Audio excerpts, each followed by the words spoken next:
Let failure be your friend.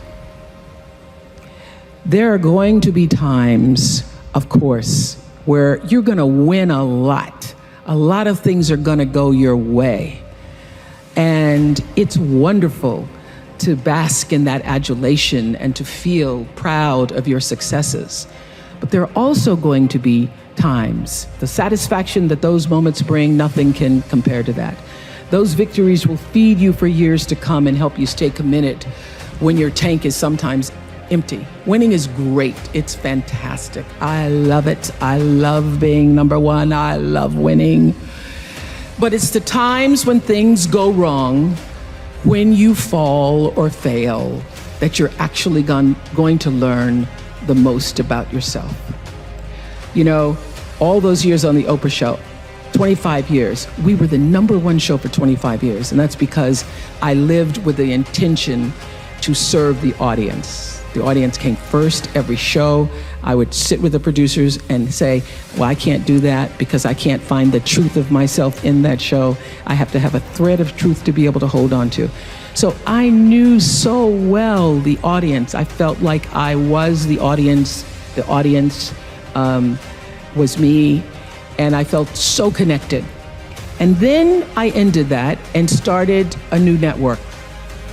And I flailed for a while, and I was really upset with myself. But I will tell you that when I was able to shift the paradigm to start to looking at, wow, what I have instead of what I don't have, what I have instead of what I thought I'd lost, I was able to begin to turn things around. But it's those moments of uncertainty. It's the moments where, you know, all of my mistakes show up on the evening news. You can make a mistake. I can tell if I've done something wrong. It's on the CNN crawl. I can read about it. But learning from the moments where things weren't going so great, being able to get still, to connect with that which I know is God, the force, the power greater than myself, and to come back and realize that in order to move forward, you move forward by taking the next right step. You don't have to know everything to do. You don't have to know all the steps to make. Just what is the next right move. It's true, you can't personally stop anybody from walking into a school with an assault rifle, nor can you single-handedly ensure that the rights that your mothers and your grandmothers fought so hard for will be preserved for the daughters that you may someday have. And it'll take more than you alone to pull 40 million Americans out of poverty, but who will you be if you don't care enough to try? And what mountains could we move, I think? What gridlock could we eradicate if we were to join forces and work together in service of something greater than ourselves? You know, my deepest satisfaction and my biggest rewards have come from exactly that. Pick a problem. Any problem, and do something about it, because to somebody who's hurting, something is everything. As you're trying to figure out, what do I do? How should I do it?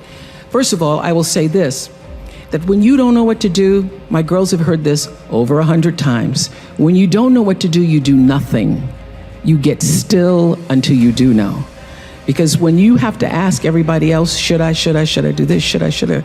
And that's whether it's buying a pair of shoes or going with a guy, buying a house, taking a job, should I?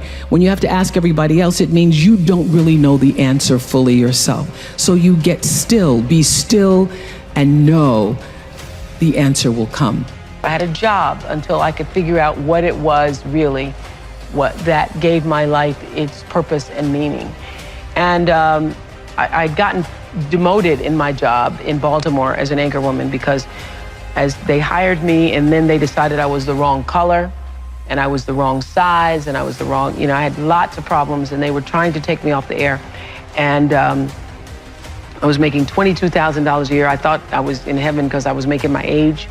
And my dream at the time was, Gail and I used to say, can you imagine if you're 40 and you're making 40,000? Ooh, that'd be it. So, that was as big as my dream was, just to make my age. And then I did this, they put me on a talk show one morning because they didn't know what to do with me. And I was interviewing the Carvel Ice Cream Man. It was a local talk show, and Benny from, Benny, who was Mrs. Chancellor's butler or something on All My Children. Anyway, was a soap opera star who wasn't the lead star. Remember Benny? Yeah. Benny and the Carvel Ice Cream Man. That's how I cut my teeth. And I finished that show. So it's not about the stars themselves or whoever the guests were, but I felt like this is what I'm supposed to do. All these years I've been misplaced in news because I couldn't relate to news. I was a news reporter, and I'd be out on the stories, and I'd be crying with the people. And I felt that I was exploiting the people with news. I couldn't, put a microphone in people's face when they were going through tragedies and stuff. I just was so emotional. I was always getting little notes from my boss about, cut that out, you need to stop. So, but the moment I did that talk show, I felt like, oh, I can be myself. And that was August 14th, 1978. And that was the beginning of fulfilling the calling.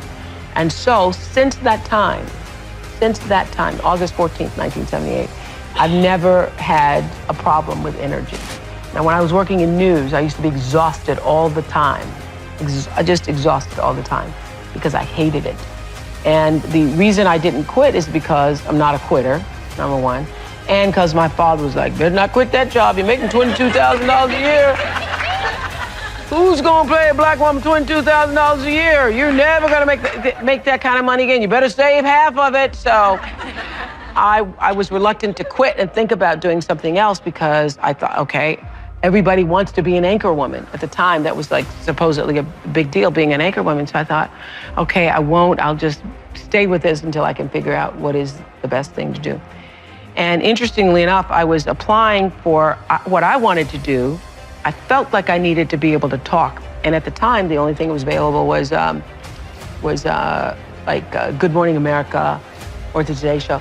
So I called up this agent and I asked if he would accept my tape because I wanted to be like a substitute for Bryant Gumbel.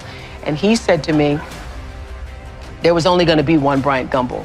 And so there wasn't gonna be another one, that they weren't gonna another black person on that show. He said that to me. And interestingly enough, he called me last week because somebody else mentioned his name to say he never said it, but he did say it. And I said to him, you know what? If you're ever told that, you never forget it. If somebody ever says to you, if you're ever rejected in that way, you never, ever, ever forget it. I said, but it's okay. I did okay, you did okay. It's all right. It's all right. But the answer to your question is, if you can find what is your passion, if you find what you love, you never get tired. Or if you do get tired, you're fueled by the energy of your work. So I know that I'm doing exactly what I'm supposed to be doing at this time. I also know that what this show can do in terms of being a voice in changing the world, it's just the beginning of what this show can do. It's fun to do things like this, but and it's necessary to do things like this in order to be able to do the bigger, grander things, to change what happens to the face of children in Africa, for example, or what happens to education with kids in this country. So I believe that that what has happened to me is really the beginning of the greater passion to come.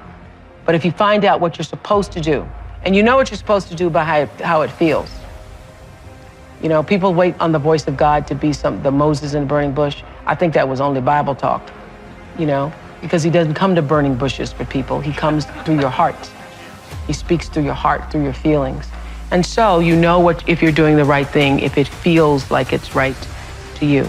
And when you hit the thing that feels right, when you know it's the right thing, you know it's right because it gives you your juice, and you know it's right because you would do it for nothing. You would do it for nothing and find a way to be able just to do it in order to be able to continue. That's how you know you're doing what you're supposed to be doing. Empowerment is authority. It is a signed permission slip to actually seize the day. It's the process of getting stronger and more confident and more engaged, and to be empowered is to move through the world without any kind of fear or any kind of apology. And with these gifts comes an even deeper privilege, I believe, and that is the ability to take charge of your own life, to own yourself and claim your rights. And here's what I know for sure, that to whom much is given, much is expected. And I have been given so much. I've earned it, I've been blessed with it, but I've been given a lot. And that's why I've chosen to use my life to lift other people up.